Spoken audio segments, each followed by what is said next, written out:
A paz de Deus, de nosso Salvador, Jesus Cristo a todos. Sejam todos muito bem-vindos a mais um devocional aqui do meu canal, para a honra e glória do Senhor Jesus Cristo. Hoje nós vamos estudar o livro de Juízes, capítulo 18. E os assuntos do vídeo de hoje serão: o Senhor é o nosso socorro, e também vamos estudar os erros que a tribo de Dan cometeu neste período, porque neste período todo o povo de Israel estava afastado dos caminhos do Senhor, da lei de Deus. E aqui eles cometeram muitos erros, porque quando a gente se distancia da lei do Senhor, a gente perde o rumo. A gente não tem nada que nos impeça de fazer o mal. Não tem uma lei moral para eles seguirem, né? Então eles faziam o que queriam. E aqui eles praticaram vários erros, que são ingratidão, ganância e covardia. E também nós vamos ver que tem um povo que habitava na cidade de Laís, eles eram sidônios, né? Eles também cometeram um erro gravíssimo, que é a negligência. Então a gente vai aprender com esses erros para a gente não praticar eles na nossa vida, amém? Porque sábio é aquele que aprende com os erros dos outros. A palavra de Deus é um livro diferenciado, a Bíblia, porque ela está registrando tanto os acertos do povo de Deus, mas também os seus erros, para a gente ver as consequências dos erros, tá bom? Então, por isso que a palavra de Deus é tão maravilhosa e tão importante para o aprendizado, porque a gente vê as consequências da obediência, da lei de Deus, e também vemos as consequências da desobediência. E aí fica fácil da gente tomar a decisão certa, né? É muito mais sábio obedecer ao Senhor, né? Então vamos começar esse estudo com a ajuda de Deus, a guia do seu bom espírito, em nome de Jesus. Verso 1. Naqueles dias não havia rei em Israel, e nos mesmos dias a tribo dos daneus buscava para si herança para habitar, porquanto até aquele dia entre as tribos de Israel lhe não havia caído em herança bastante sorte. Então aqui no verso 1 já começa falando que não havia liderança lá em Israel, por isso que cada um fazia conforme o desejo do seu coração, e por isso que estava essa bagunça, esse período aqui da história de Israel, né? E aqui nós vemos a ingratidão da tribo de Dan, porque quando a gente estava estudando lá o livro de Josué, nós aprendemos que a divisão das terras, após eles conquistarem a terra prometida, tinha dois critérios. Primeiro, eles foram lançados sortes para que as pessoas herdassem sua terra, né? Por que Deus escolheu esse caminho de tirar sortes? Imagina, Deus fala para Josué: Josué, a tribo de Efraim vai ficar com a maior quantidade de terra. As outras tribos, elas iam reclamar, iam murmurar, ia ter perigoso até ter uma guerra entre eles, né? Então por isso que Deus tomou esse caminho de tirar as sortes, para que ninguém se sentisse prejudicado. E o outro critério era conforme o tamanho da tribo. Então as maiores terras, elas foram sorteadas entre as tribos que tinham maior quantidade de pessoas. E as menores terras, elas foram sorteadas entre as tribos que tinham menos pessoas. E aqui a tribo de Dan, ela estava reclamando da sua sorte, porque pelo jeito aqui elas receberam o menor território, né? Então que eles estavam mostrando ingratidão. Por que eles estavam sendo ingratos? Porque Deus deu a terra prometida que emana leite e mel para eles. E eles eram uma tribo pequena, então foi justo eles receberem pouca terra, tá certo?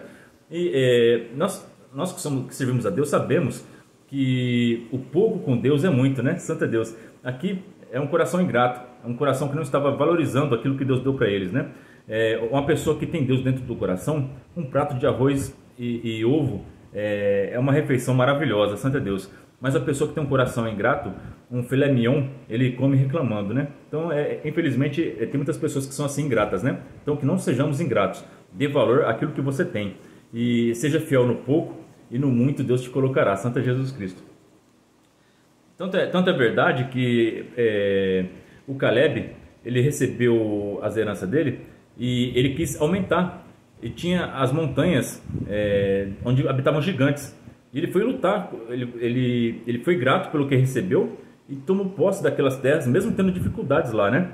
E aqui a tribo de Dan recebeu de mão beijada uma terra e reclamando, né? Então, cada pessoa reage de um jeito, né? Cada pessoa mostra o que tem dentro do seu coração. A tribo de Dan era uma tribo ingrata, né? Verso 2. E enviaram os filhos de Dan, da sua tribo, 5 homens valorosos de Zorá. Esses valorosos aqui não é que eram pessoas boas não, tá? Eram valorosos porque na função deles, no serviço deles, eles eram espias. Então, na função de espia, eles eram valorosos, porque eles eram ótimos espias, tá bom? E de Etaol a espiar e rastejar a terra, eles disseram: ide, rastejai a terra. E vieram à montanha de Efraim até a casa de Mica, e passaram ali a noite. E quando eles estavam junto da casa de Mica, conheceram a voz do mancebo do levita, e chegaram-se para lá, e lhe disseram: quem te trouxe aqui? Que fazes aqui? E o que é que tens aqui? Então eles encontraram o levita que não era levita lá, na casa do Mica, né? Quem viu o vídeo anterior sabe que esse levita aqui, ele é um farsante, né? Ele era da tribo de Judá, então ele não podia ser sacerdote, né? Mas ele era um homem que vivia para ganhar dinheiro, enganando as pessoas, né? Como um sacerdote, como um líder religioso. Verso 4. E ele lhes disse assim: e assim me tem feito Mica, pois me tem assalariado e eu lhe sirvo de sacerdote. Aqui eles vão fazer uma proposta para ele, né? Então lhe disseram: ora, pergunta a Deus para que possamos saber se prosperará o caminho que levamos. Então aqui, eles, como eles se encontraram com esse sacerdote, já estamos aqui, vamos perguntar para ele se a nossa missão vai ser bem sucedida, né? E aqui ele vai fazer uma consulta ao Senhor. Só que, pensa bem, será que ele está consultando o Senhor mesmo? Aqui tem duas opções. Ou ele está fingindo, né, e vai falar aquilo que... qualquer coisa para poder enganar eles, né? Ou ele está consultando maus espíritos, né? A gente vê na palavra de Deus que tem vários exemplos de adivinhadores, né, que consultavam os espíritos e ganhavam dinheiro, lucravam com as suas adivinhações, né? Aqui o verso 6. E disse-lhes o sacerdote: ide em paz, o caminho que levardes está perante o Senhor. Então ele consultou o Senhor, né, entre aspas, e disse que o negócio deles ia ser bem sucedido, né? E eles acreditaram, e eles foram, e realmente vai ser bem sucedido. Então aqui tem duas hipóteses: ou ele é um charlatão e chutou que ia dar tudo certo e acertou, né? Ou ele era um feiticeiro e consultava os espíritos, né? Então a gente tem vários exemplos disso, né? Aqui no livro de Atos dos Apóstolos, capítulo 8, do verso 9 até o 24, vai contar a história do Simão, o mágico, né? Aí depois os apóstolos foram lá e ele se converteu de verdade, né? Ele abandonou o ocultismo, as artes mágicas e foi servir ao Senhor, né? E também no livro de Atos, capítulo 16, verso 16 ao 18, fala da menina adivinhadora, que o apóstolo Paulo expulsou o espírito que estava dentro dela, né? E ela parou de adivinhar, né? E deu uma confusão danada lá na cidade, lá, porque o pessoal ganhava dinheiro com as adivinhações dela e ficaram bem nervosos com Paulo, né? E também tem livro de Números, capítulo 22, que vai contar a história do Balaão, né? Balaão também era um homem que consultava os espíritos também, né? Era um feiticeiro, tá certo? Então tem vários exemplos na palavra de Deus de pessoas que eram falsos profetas e consultavam a espíritos. E as pessoas de Israel consultavam essas pessoas, infelizmente, porque eles estavam desviados dos caminhos do Senhor. Porque na lei de Moisés deixa bem claro que não deve buscar adivinhadores, né? Nem médiums, nem pessoas que consultam os mortos, nada disso, né? Tudo isso é proibido pela lei de Deus, né? E como eles estavam afastados desses caminhos, essas práticas rolavam solta nessa época. E não foi diferente com esse sacerdote aqui do Mica. E disse-lhes o sacerdote: ide em paz, o caminho que levardes está perante o Senhor. Verso 7. Então foram-se aqueles 5 homens e vieram a Laís, e viram que o povo que havia no meio dela estava seguro, conforme ao costume dos sidônios, quieto e confiado, nem havia possessor algum do reino que por coisa alguma envergonhasse a alguém naquela terra. Também estavam longe dos sidônios e não tinham com que fazer com ninguém. Então os espias da tribo de Dan, eles foram na sua peregrinação e acharam a cidade de Laís e viram um alvo fácil ali. Era uma terra fértil que ficava num vale e não tinha proteção, não tinha soldado. É um povo que vivia despreocupado, porque era um lugar afastado, era geograficamente bem favorável, porque ficava no meio de um vale, era bem fértil. Então eles viviam despreocupados da sua vida. E aí que mora o perigo, a negligência, né? Tem muitas pessoas que acham: vou viver minha vida, eu não vou fazer mal para ninguém, ninguém vai fazer mal para mim. Não é bem assim que funciona. O mal, ele escolhe aquelas pessoas que são mais vulneráveis. Mesmo você sendo uma pessoa boa, fazendo o seu serviço, cuidando tudo certinho, fazendo todas as coisas corretamente, se você não estiver alerta, o mal vai chegar na tua porta. Então é necessário você estar alerta, tá bom? É necessário você sair de casa, tranca suas portas, tranca sua casa, fecha sua casa. Eu moro aqui na minha cidade, é tranquila. Eu posso deixar a porta aberta, ninguém faz nada não. Sim, o povo da tua cidade é tranquilo, mas se vir alguém de fora, alguém das grandes capitais, que é do crime, ele vai achar um alvo fácil, vai entrar na tua casa e vai te roubar. Aí depois você fala: Deus esqueceu de mim, Deus não me ajudou. Você não fez sua parte, né? Tem que fazer a sua parte, não seja negligente, tá certo?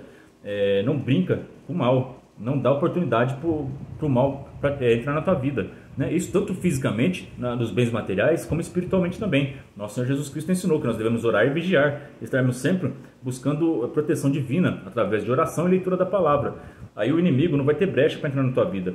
Mas se você vive sua vida despreocupado, eu faço bem, eu vou para a igreja, está tudo certo, mas você não ora, você não busca uma vida de comunhão com Cristo, e você pratica a iniquidade, você peca constantemente, então uma porta aberta para o inimigo entrar na tua vida e fazer um estrago, tá certo? Então vamos tomar cuidado com isso, tá bom? Verso 8. Então voltaram a seus irmãos a Zorá e a Estaol. E seus irmãos lhe disseram: que dizeis vós? Aí eles vão contar o relatório do que eles viram lá na cidade de Laís, né? Olha o relatório deles. E eles disseram: levantou-vos e subamos a eles, porque examinamos a terra, e eis que é muitíssimo boa, pois estareis tranquilos, não sejais preguiçosos em irdes para entrar e possuir a terra. Quando lá chegardes, vereis a um povo confiado, e a terra é larga de extensão, porque Deus vô-la entregou na mão, lugar em que não há falta de coisa alguma que há na terra. Eles ainda colocam Deus no meio do negócio, né? Eles vão lá roubar a terra dos outros, né? Covardes ainda, né? Porque é um povo que não tem proteção nenhuma, um povo que não tem resistência ali, é só chegar e tomar posse, né? Eles ainda agradecem a Deus por isso, por estar tomando a terra dos outros, né? Então, pra vocês verem o nível do lugar aqui, tá? O nível da degradação moral que esse povo chegou. Verso 11. Então partiram dali, da tribo dos daneus, de Zorá e de Estaol, 600 homens armados de armas de guerra. E subiram e acamparam-se em Kiriate Jearim e Judá, pelo que chamaram a este lugar Marmé-Dan, até o dia de hoje. Eis que está por detrás de Kiriate Jearim. E dali passaram a montanha de Efraim e vieram até a casa de Mica. Verso 14. Então responderam os 5 homens que foram espiar a terra de Laís, e disseram a seus irmãos: sabeis vós também que naquelas casas há um éfode e terafins, e uma imagem de escultura e uma de fundição? Vede, pois, agora o que haveis de fazer. Então foram para lá e vieram à casa do mancebo, o levita, em casa de Mica, e o saudaram. E os 600 homens que eram dos filhos de Dan, armados de suas armas de guerra, ficaram à entrada da porta.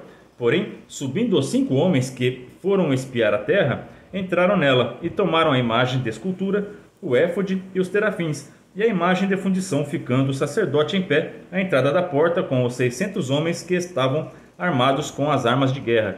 Então Mica, ele fez esse éfode e essa imagem de escultura pensando em lucrar, né? Com a fé das pessoas. E também ele acreditava que essas imagens traziam proteção e prosperidade para ele, né? Então a gente vê aqui que os ídolos, eles não protegem nada, porque Mica colocou a sua fé, sua confiança nessas imagens de escultura e nesse falso sacerdote. E veio a tribo de Dan e levou tudo da casa dele. Santo Deus, cadê a proteção dessas estátuas, né? O Senhor é o nosso socorro, o Senhor é a nossa proteção, né? A gente vai ver aqui com esse capítulo que o nosso Deus, a nossa fé é em Deus, o Deus vivo, o Deus que é Espírito, né? Ele não é uma imagem de escultura que a gente pode apalpar, que a gente pode ver. Não, a gente tem que sentir. O nosso Deus vivo, ele está dentro de nós. Nós temos que sentir o Espírito Santo dentro de nós, tá bem? Esse nos protege e nos guia para caminhos corretos, tá bom? Verso 18. Entrando eles, pois, em casa de Mica, e tomando a imagem de escultura, e o éfode, e os terafins, e a imagem de fundição, disse-lhes o sacerdote: que estáis fazendo? E eles lhes disseram: cala-te, põe a mão na boca, e vem conosco, e sê-nos por pai e sacerdote. E de melhor que seja sacerdote da casa de um só homem, do que ser sacerdote de uma tribo e de uma geração em Israel. Então aqui eles fizeram uma proposta para ele, né? Não foi bem uma proposta, né? Que eles iam levar ele de qualquer jeito, né? Mas só que falaram assim para ele: você prefere ser sacerdote apenas de uma família ou de uma tribo inteira da nação de Israel, né? E aquele homem, esse sacerdote aqui, ele é ganancioso, né? Ele falou que aonde que ele encontrasse comodidade, ele ficaria, né? Então ele acho que ele nem reclamou aqui, ele foi facinho com esse povo aqui. Verso 20. Então alegrou-se o coração do sacerdote, ó, alegrou o coração dele, ó, falou de ser sacerdote de uma geração inteira, os olhinhos dele já começou a ficar com aquele sifão de dinheiro, né? Opa, agora vou ficar mais rico ainda. E assim, então alegrou-se o coração do sacerdote e tomou o éfode e os terafins e a imagem de escultura e entrou no meio do povo. E assim viraram e partiram, e os meninos e o gado e a bagagem puseram diante de si. Esse verso 20 aqui também é bom, vocês que têm, que fazem parte de ministério, de igrejas que tem salário, essas coisas assim, né? Isso deve ser um costume comum, né? Como na nossa igreja aqui na Congregação Cristã do Brasil não tem dízimo, não tem salário, então eu não vejo essas coisas acontecer. Mas nas igrejas que tem ministérios, que tem salário, que tem divisão de dinheiro, isso deve ocorrer muito, né? Aquele pastor, ele não tem compromisso com aquela igreja pequenininha que ele está lá, né? Ele está lá porque é onde que ele está ganhando o dinheirinho dele. Mas se ele receber uma proposta de uma igreja grande, que ele vai receber muito mais, ele vai aceitar na hora, né? Ele não está preocupado com aquele povo que ele vai deixar ali, né? Então é muito triste isso, tá certo? Então que o coração dos pastores e dos ministérios seja com as suas ovelhas, né? Porque essas ovelhas não são, na verdade, não são de vocês. O sumo pastor, que é Jesus Cristo, essas ovelhas são todas dele, né?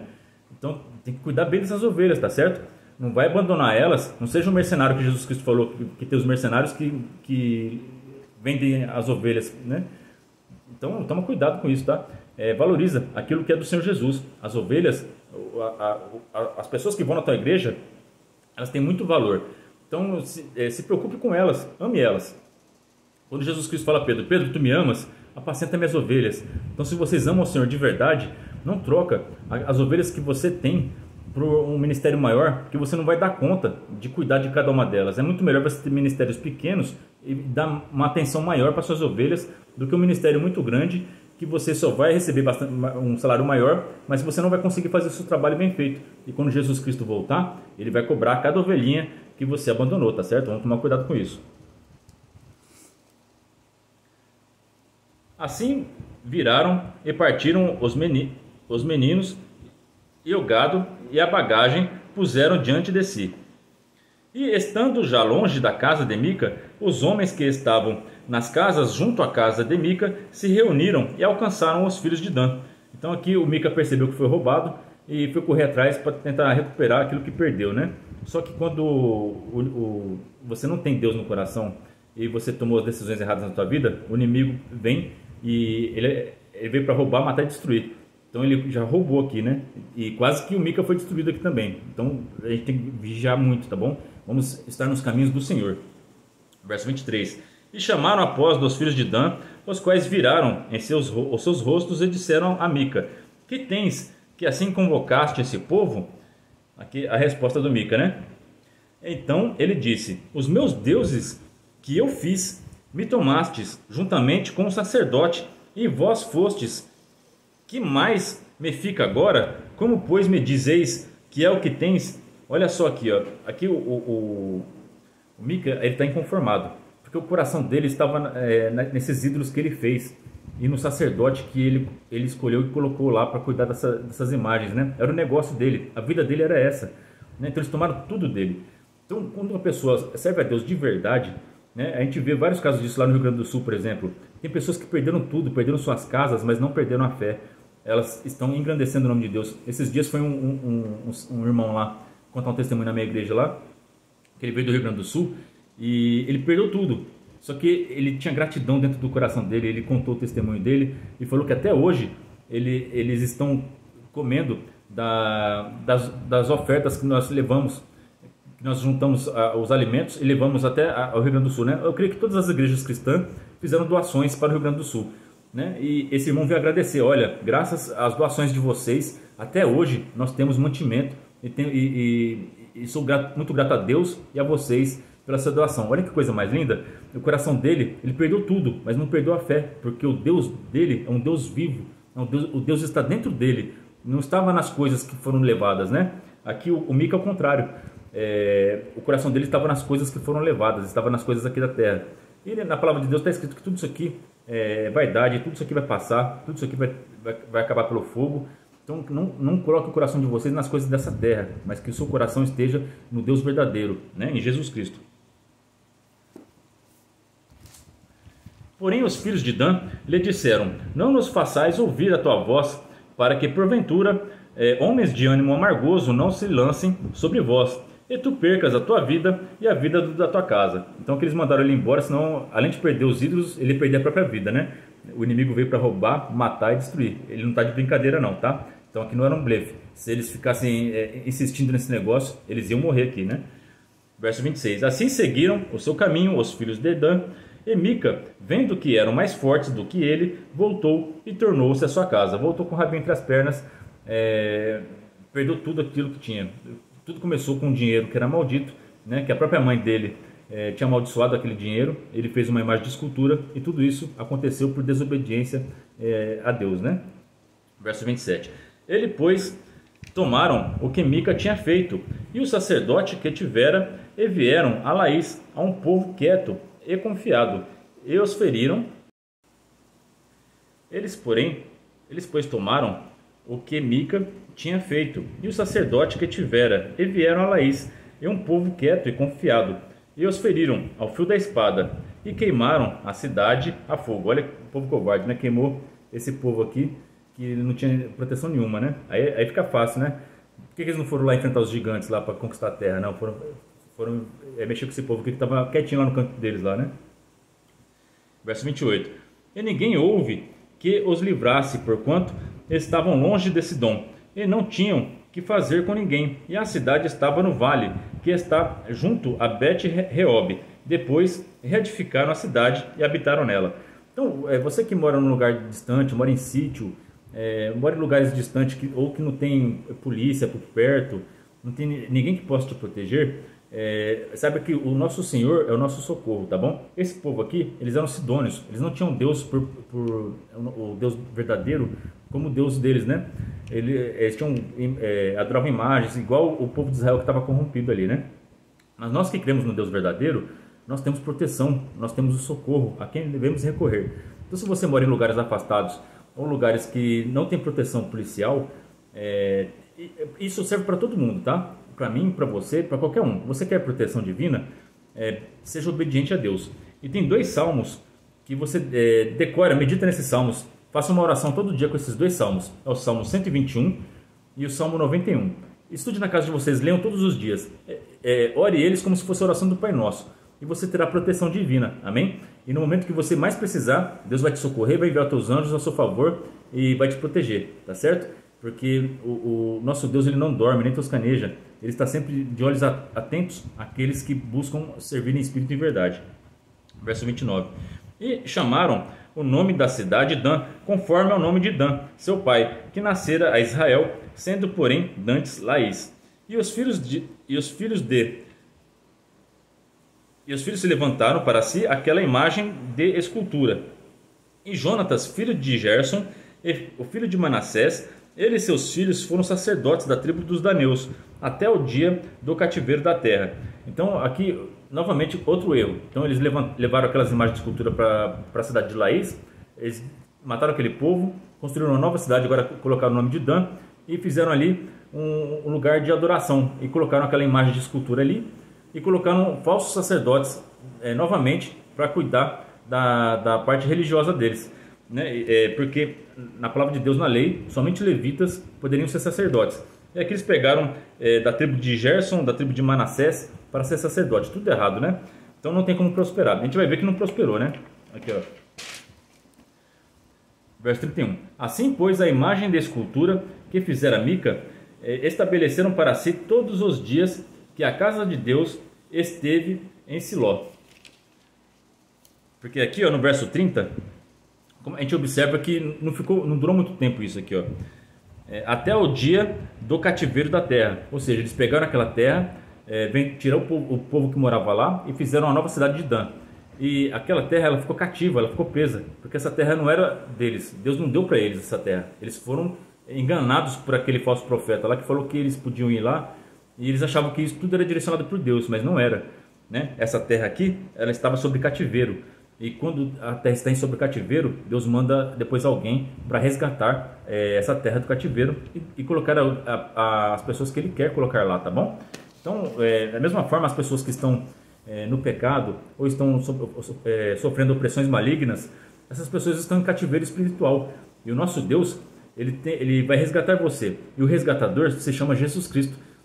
Clame o nome do Senhor Jesus, busca o Senhor numa igreja e Ele vai quebrar essas correntes, essas amarras que estão te aprisionando espiritualmente. E você vai começar a servir ao nosso Deus em espírito e em verdade.